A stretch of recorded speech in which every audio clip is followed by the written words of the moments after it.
Thank you for the opportunity to present today. Our managing director is actually in Korea at the moment, so I have the privilege of presenting the Blackstone story. These are our disclaimers, which can be read in more detail online. So Blackstone offers investors excellent exposure to the electric vehicle and lithium-ion battery thematic, and in particular, the movement to high nickel content in the cathodes of a battery. We offer this exposure through two main ways. The first way is through our ownership of the nickel sulfide district in Ta Qua in northern Vietnam. The second way is through our plans to develop a downstream refinery in Vietnam. So this downstream refinery is going to purchase concentrate from the Ta Qua nickel mine and from other mines around the world, upgrade that concentrate into a specialty premium chemical product that goes into the lithium-ion battery. I'll start off a little bit with the macro. So at the moment, there is significant structural change undergoing in the nickel market. Nickel demand is primarily driven by the stainless steel industry. However, the growth in demand from nickel that is expected to be driven from lithium-ion batteries is set to grow exponentially. The Class 1 production in the world today is simply not enough to meet this projected demand. And because of that, we expect that there will be a supply shortage or nickel deficit or supply deficit in the nickel market in the short to medium term. Because of this deficit, nickel prices will need to stay higher for longer to incentivize new supply to come online and bridge that gap. So there are a number of different battery chemistries, and this space, in terms of the technology, continues to evolve. Blackstone is very much focused on the NCM chemistry, and within that, the NCM 811 brand. That is nickel, cobalt, and manganese in the ratio of 8:1:1. The market intelligence that we've gathered suggests that NCM and NCM 811 in particular will be the dominant chemistry by the end of the decade.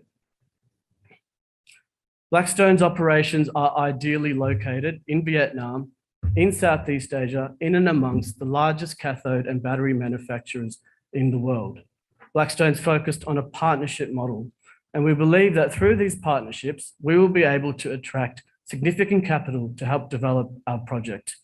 The capital is coming further upstream as the race intensifies to secure raw materials to fill production supply chains.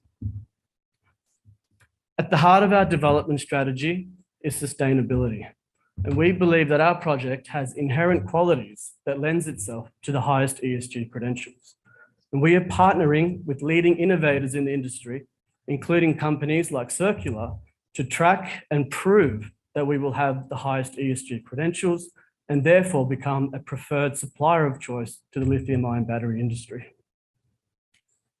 So we've recently announced the completion of a $60 million capital raising. We are very well funded. As part of that raising, we brought on some of the world's leading fund managers, including Fidelity, who increased their position. And so we have a first-class board and management team that is well funded to continue and accelerate the development of our project. So this slide just gives you a very brief overview of the two business streams that we are progressing in parallel at Blackstone. The upstream business unit takes the rocks all the way through to a nickel concentrate. The downstream business unit is focused on partnerships and then production of the MCM precursor, which is the chemical product for the lithium-ion battery. So Blackstone's business model or development strategy is only constrained or is scalable to the extent that we are able to secure nickel feedstock. And so we have three main avenues that we've identified in order to fill and expand our strategy in terms of feedstock for the refinery. So the first one I've touched on a little bit is our own nickel sulfide district in northern Vietnam. The second is our strategy or partnership model with offtake providers such as Traffic Europe.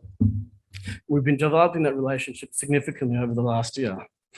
The third way is through our own M&A activity, and we recently made an equity investment into the Monago asset in Canada, and that shows our intention to continue to find sources of feed for our refinery. So in terms of the upstream business, there's some critical events or milestones that we're achieving or planning to achieve in the short term.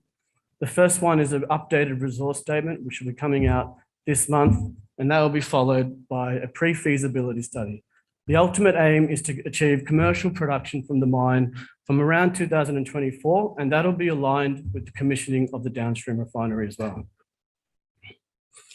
So since we've gained access to the project, we have aggressively drilled. However, we think that we've only just scratched the surface. We've hit the first 5 out of 25 known targets, and each of those have had reasonable success. We've got 2 styles of mineralization, being your disseminated sulfide ore bodies, which are larger bulk tonnage opportunities. And then we've got your higher grade massive sulfide, which are smaller, higher grade, narrow vein underground mining opportunities. So the Banfuk deposit is the flagship deposit. At the moment, the resource has a circa 280,000 tons of nickel. This is going to provide the base load feed to a large concentrator, and that's what we're studying at the moment and will be incorporated into the upcoming upstream PFS. Banchang is our most advanced high-grade massive sulfide opportunity. It's very high grade, but also associated with significant byproduct credits. So we've got copper, cobalt, and PGEs as well in that mineralization. We're very excited to be working with the government on a regional opportunity called Chimban. This has a magnetic signature circa 15 times the size of our flagship deposit. We'll continue to develop that target in the coming months.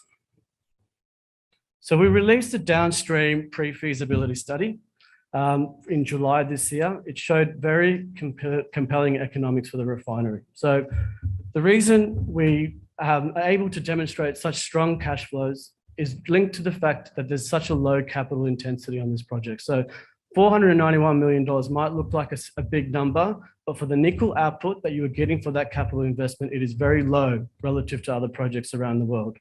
So the $2 billion NPV and the strong internal rate of return of 67% of this project is driven by a very low capital intensity. So we're finalizing the location for the refinery at the moment. Both will be well situated or adjacent to the existing nickel sulfide district, Tarkwa. Both have excellent access to renewable hydropower. Importantly, the government is incentivizing foreign direct investment.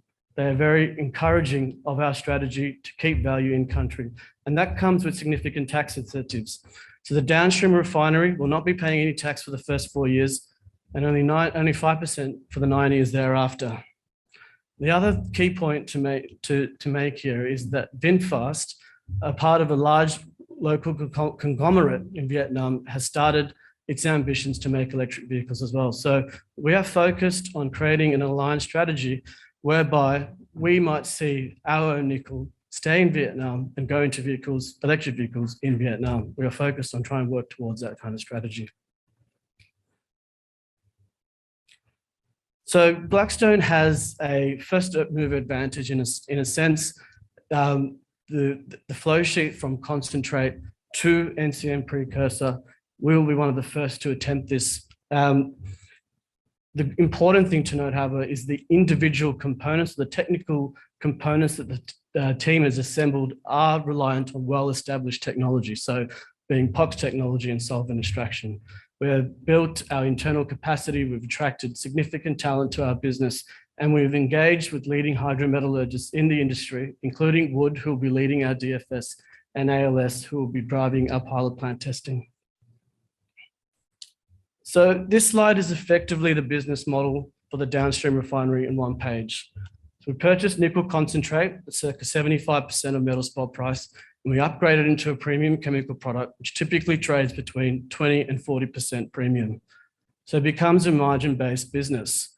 Operating in Vietnam, we have significant competitive costs, low labor costs, cheap hydropower, which enables us to retain that margin.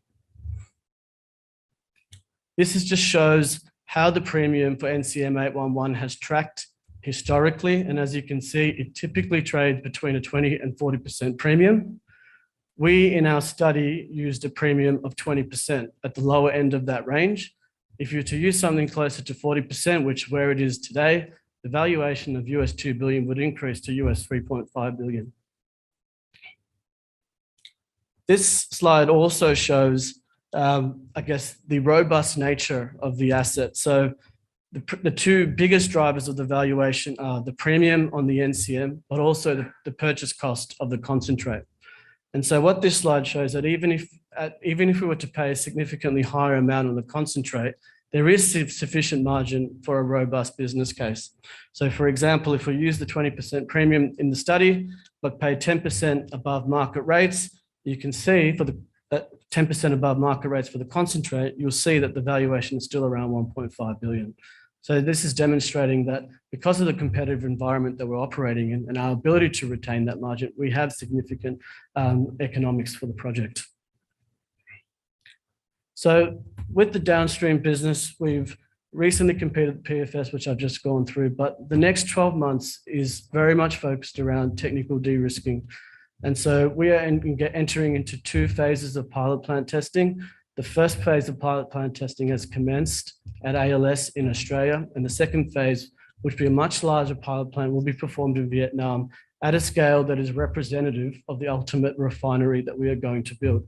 And we believe that this is an important step to de-risk the project and ensure that commissioning, which we intend to achieve around 2024, can be done smoothly. I guess Scott is in Korea at the moment and he's having significant discussions. And obviously the other angle, or the most important aspect, perhaps of the next 12 months, is securing the funding for the refinery. And we believe, as I said earlier, that will come through partnerships, and those conversations will continue to get advanced over the next 6 months as well. Thanks for your time. Thank you. Lunch is next, and we are back at 2:15.